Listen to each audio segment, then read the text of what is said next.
following information, views, and opinions are for entertainment purposes. It is not serious. It is not real. Enjoy the show. Play the song with your heart.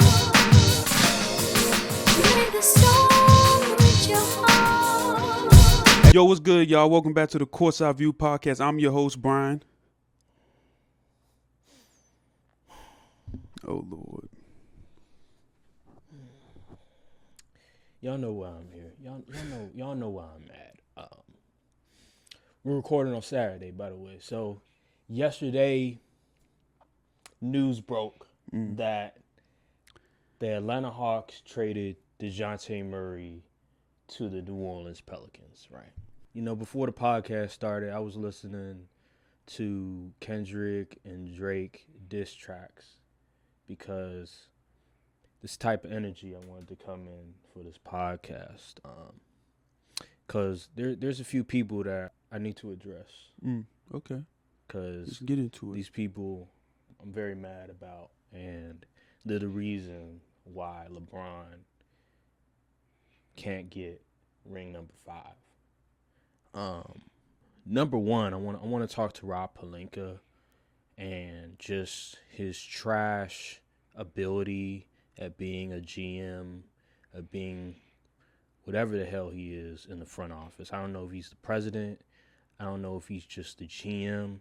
I don't know what the hell is going on with the Lakers organization right now. But to find yourself not giving the Atlanta Hawks a similar offer than whatever the Pelicans just gave to them, that should be a fireable offense. Let's just break this down real quick. Dejounte Murray, it cost the Pelicans Larry Nance, Dyson Daniels, and 2 future first-round picks. You couldn't have done that?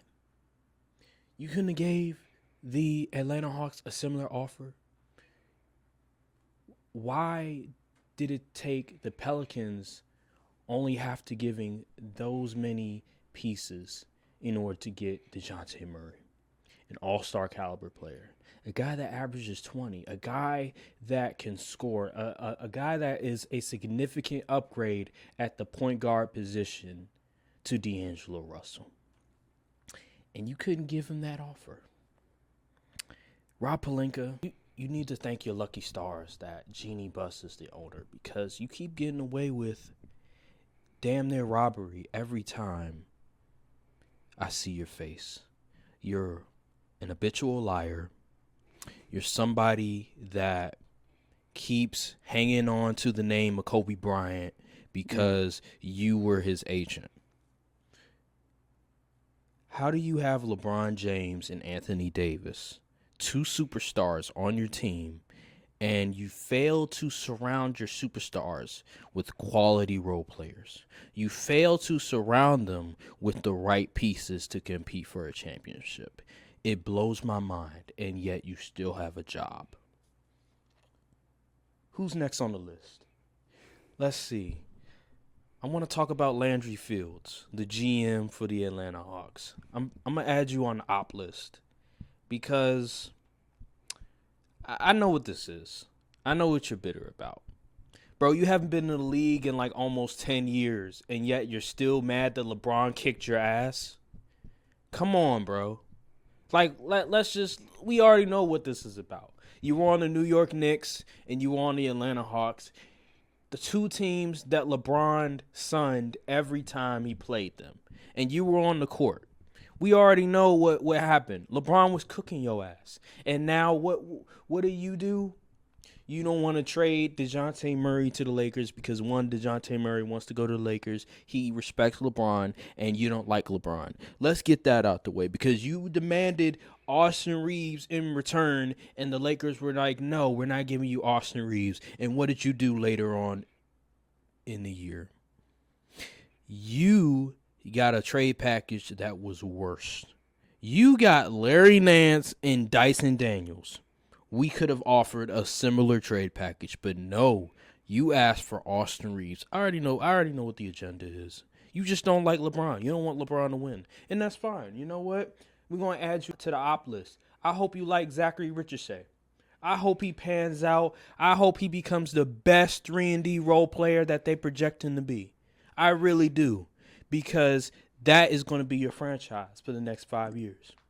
Zachary Richardson and maybe Trae Young. You're probably going to trade Trae Young anyway. So you're going to be left with Zachary Richardson. I hope it all goes well for you. Who's next on the list? D'Angelo Russell. Lord. You're definitely on the list. I see what you did there.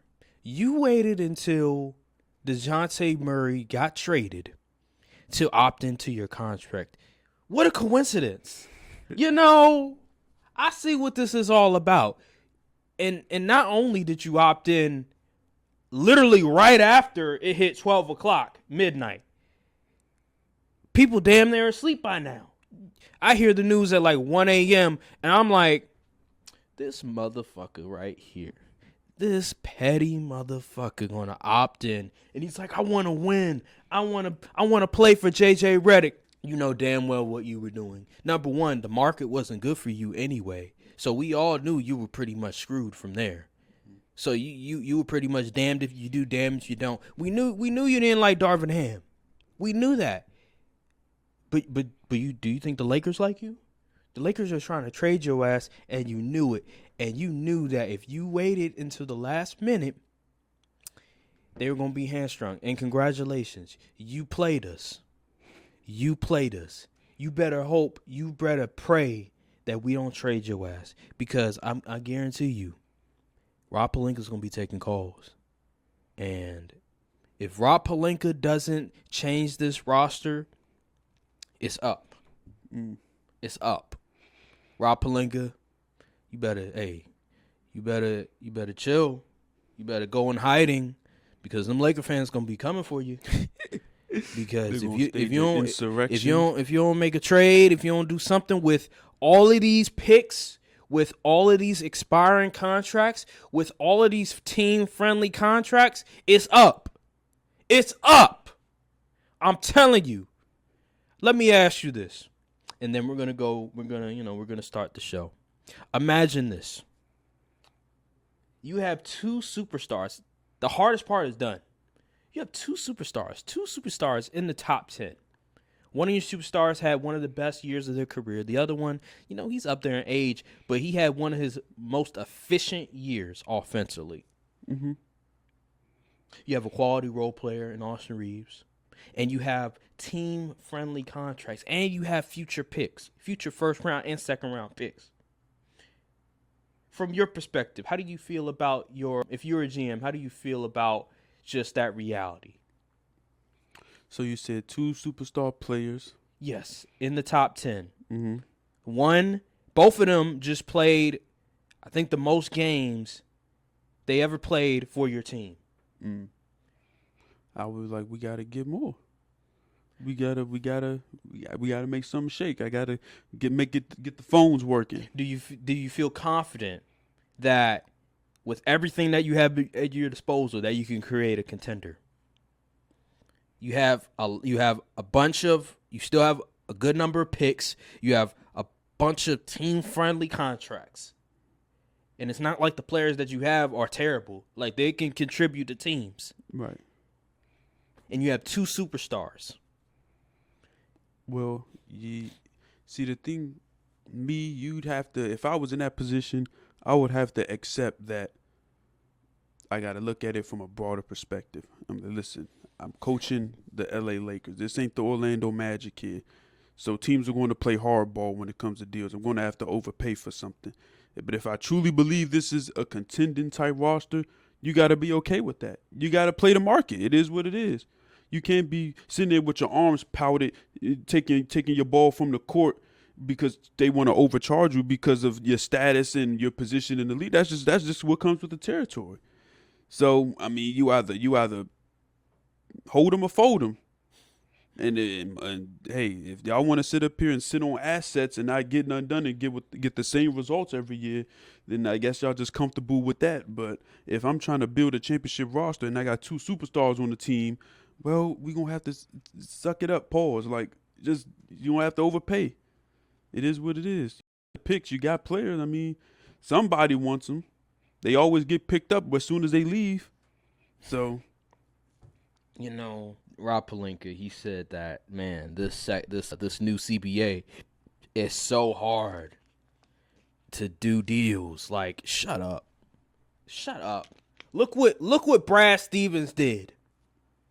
He was able to get Kristaps. He was able to get Drew Holiday, and he got back picks. Come on now. I don't want to hear that excuse. This dude is a liar. This dude tries to find any excuse in the book to save his ass. That's who he is. He don't really want to win for real. He don't really want to he don't want to make sure that he does right for LeBron. He just wants to save his ass. He just wants to do good for the owner. And that's the problem. They don't want to win for real. And when you have 2 superstars, it shouldn't be this difficult to find talent, to trade for talent. But here we are today. We're in the same position we were last year. And I don't know where we're going to go. That was the player we needed. That was the trade package that got the Pelicans Dejounte Murray. And you couldn't come up with a similar, if not better, trade package. It's just incompetence. It's just a guy that's there for the ride and doesn't care for real and makes all the excuses in the world. And until I see some real action, until I see growth, LeBron ain't going to get ring 5. He's just going to go on off in the sunset, and he'll be a Laker legend for life. But he's going to end up like Wilt. 1 ring with the Lakers and 4 rings. And better 6 than no losses. rings.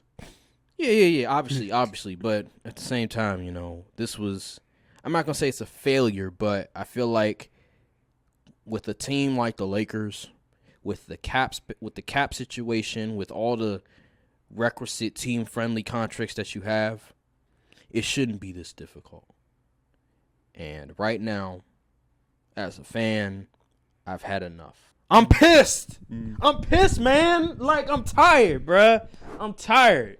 You're so lucky we're in an office. Like, if this was, like, in my house right now, I would be just absolutely going insane. But I'm going to keep it mellow. I don't think you should be. Dejounte Murray, he's a good player, but I don't think he was the savior. I mean, he's a significant. He would have helped, but I mean, he's a significant upgrade. The moment he would have waved off Bron late game to take a mid-range jumper, you would have wanted to storm the court and put hands on that man. It's better than D'Angelo Russell. D'Angelo Russell, he's not quick at all. He can't beat his man off the dribble. He needs a screen every time.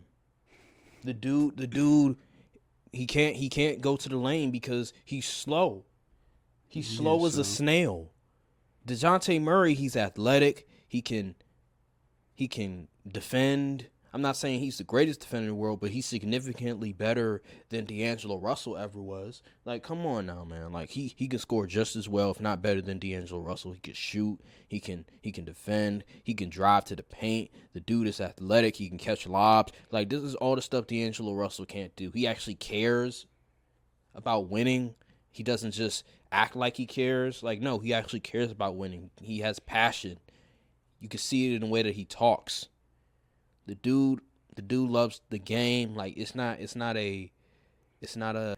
something that he says. Like, no, he loves the game. And for Rob Pelinka to just sit on his ass and not do anything, it's just ridiculous, man. I don't know where we go from here. I don't know where we go. What are you gonna do? Go to Utah and ask for Larry Marketing? Yeah, right. He's not going to do that at all because he already knows what the trade package is going to be. 5 first-round picks. Rob Pelinka is not going to give him 5 first-round picks because he's too scared. He doesn't want to give up all that capital. He wants to lowball all of these GMs. You have to overpay sometimes. You cannot lowball these GMs. You can't. Sounds like another GM I know very well. Talking about Brad Stevens? Not Brad Stevens, Danny Ainge? No, I'm talking about a GM that's cheap. Oh, Jerry Jones? Yes. Oh, not Jerry Jones, but he is cheap. But Jerry Jones. Stevens, yeah, whatever. Same thing. He's man. You know how many players said they want to play for the Cowboys, and then Jerry and Stevens like, "Well, that's cool. Here's $5," and then they're like, "Are you crazy?" And then they be going somewhere else. I'm like, they ain't even offering me no money. I'm like, oh my goodness. So I feel your pain, brother. But I just had to accept it. It just is what it is. And we have 2 superstars. Anywho, I don't want to die. I want to go into it a little bit. As far let's. Just let me be me.